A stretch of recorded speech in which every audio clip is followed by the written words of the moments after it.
채권을 이제 상속받았는데 만약에 그 채무자가 파산을 했다 그러면은 형제들이 줘야 된다. 그건 형제들한테 받을 수 있다는 거고요. 그 다음에 자기 상속분을 포기한 형은 결국은 그 채권자에 대해서는 사해행위 책임을 져야 된다.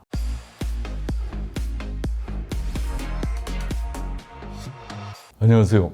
행복한 상속의 홍순기 변호사입니다. 이번 시간에는 지난 시간에 예고를 드린 대로 상속 분할 협의가 사해행위나 배임이 될 수도 있다. 이 점에 관해서 말씀을 드리겠습니다. 아직까지 구독자가 아니시면 구독, 좋아요 눌러주시면 감사하겠습니다. 우선 구독자분의 질문을 읽어드리겠습니다. 아버지가 돌아가시고 저희 형제들은 상속재산 분할을 마쳤습니다. 그런데 분할 협의를 마친 이후에 아버지의 혼외자가 나타나 인지 청구를 했습니다. 그 인지 청구가 받아들여질 경우 상속재산 분할의 효과는 어떻게 되나요? 상속 개시 이후 상속재산의 지분을 양수한 지분 양수인은 지분을 포기해야 하나요? 저는 아버지의 채권을 분할받았는데 채무자가 파산을 해서 채권을 회수할 수 없게 되었습니다. 저는 어떻게 해야 하나요? 형은 채무가 있었는데 분할협의 과정에 자기 상속분을 포기했습니다. 형의 책임은 없나요? 상속에서 일어날 수 있는 여러 가지 일이 한꺼번에 일어난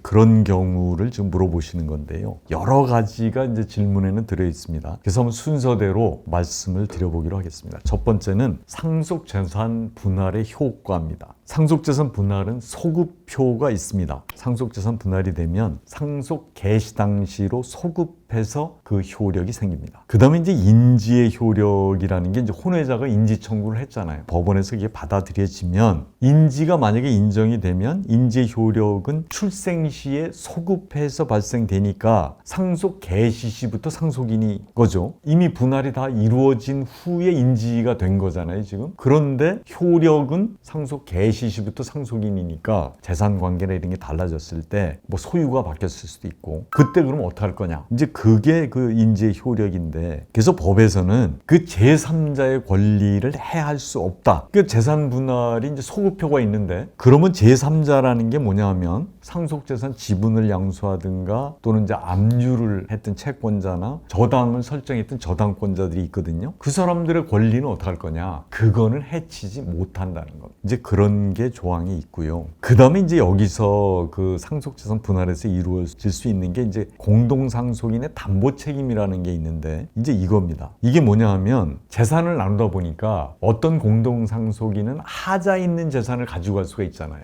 그러면은 이미 가액에 맞게 특별수익하고 다 고려해서 분할을 했는데 부동산 자체에 하자가 있다. 생각한 것만큼 안 된다. 이랬을 때는 다른 상속인들이 담보 책임을 져야 된다는 거예요. 그 부족한 부분을 메꿔줘야 된다는 거예요. 또 하나가 이런 게 있잖아요. 나누다 보니까 어떤 사람이 너 아버지 빚이 있는데 그 누구한테 받을 그 빚 5억은 네가 그걸 받는 것으로 해서 분할할 수 있잖아요. 어떤 사람 부동산을 받고 너는 그럼 아버지 채권을 가져가라. 그 채권을 가져갔는데 그 채무자가 갑자기 뭐 파산을 해버리겠는가 그래서 자력이 없어졌어. 그럼 어떡할 거예요? 그때도 공동상속인들이 그거를 메꿔줘야 된다는 거죠. 자기들이 받은 데서 공동상속인 한 명이 채무자 파산으로 해서 못 받은 것을 다 n분의 1 해서 갚아줘야 된다는 거예요. 그게 이제 채무자의 자력을 담보한다는 거거든요. 그 이제 공동상속인들은 한마디로 담보 책임이 있는 거예요. 그 중에 한 명이 하자가 있는 재산을 받거나 또는 뭐 채권을 회수하지 못하든가 했을 때 공동으로 책임이 있다. 이렇게 아시면 좋을 것 같습니다.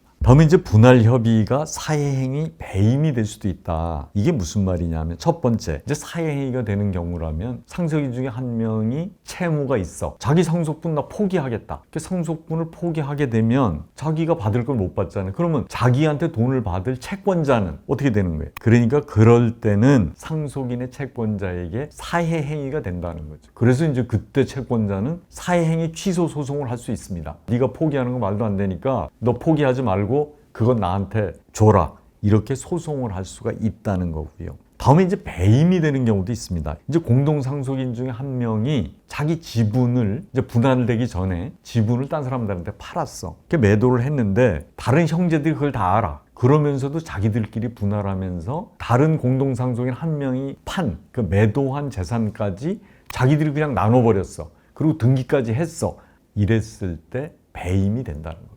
이게 지분을 양도했다거나 이랬을 때는 상속재산 분할을 할 때 조심을 해야죠. 아직 등기는 안 돼 있더라도 지분을 매도했거나 그렇다면 정식으로 제3자한테 등기가 넘어가도록 협조를 해줘야 된다는 뜻입니다. 그래서 분할협의 자체가 사회행위나 배임이 될 수도 있다. 이렇게 아시면 좋을 것 같습니다. 예, 질문에 대한 답변을 드리면 인지가 받아들여진 상속인은 나중에 상속재산 분할이 이미 끝났잖아요. 그러면 그때 인지가 받아들여진 상속인은 가액으로 배상을 받을 수 있습니다. 왜냐하면 이제 뭐 부동산 같은 경우는 소유가 달라질 수도 있잖아요. 가지고 있는데 지분을 달라기가 어려우니까 가액으로 받을 수가 있다. 그 다음에 이제 재산 분할이라는 게 이게 상속 개시 시로 분할 효과가 소급 효과가 있지만 제3자의 권리는 해할 수는 없다. 그래서 지분을 양수해 가거나 그런 사람들 권리를 행할 수가 없다는 거고요. 본인이 채권을 이제 상속받았는데 만약에 그 채무자가 파산을 했다. 그러면은 형제들이 줘야 된다. 그건 형제들한테 받을 수 있다는 거고요. 그 다음에 자기 상속분을 포기한 형은 결국은 그 채권자에 대해서는 사회행위 책임을 져야 된다. 그래서 상속재산 분할 협의도 잘못하면 민사상의 손해배상 책임을 질 수도 있고 이렇게 여러 가지 문제가 얽힐 수 있거든요. 그래서 이런 것들도 처음부터 잘 한 가지 따져서 어떤 문제가 생기지 않도록 손해배상 책임 같은 것이 생기지 않도록 잘할 필요가 있다. 이런 말씀을 드리고 싶습니다. 이상 영상이 유익하셨다면 구독, 좋아요 부탁을 드리겠습니다. 그리고 다음 시간에는 제가 이전에 한번 상속에서 제일 위험한 형제를 한번 해서 여러분들이 많이 이제 뭐 그것도 보시고 또 질문도 많이 해주셨는데 그 새로운 유형의 위험한 형제들도 또 많이 있습니다. 그래서 상속에서 제일 위험한 형제 2, 그 2편을 준비를 했습니다. 네, 감사합니다.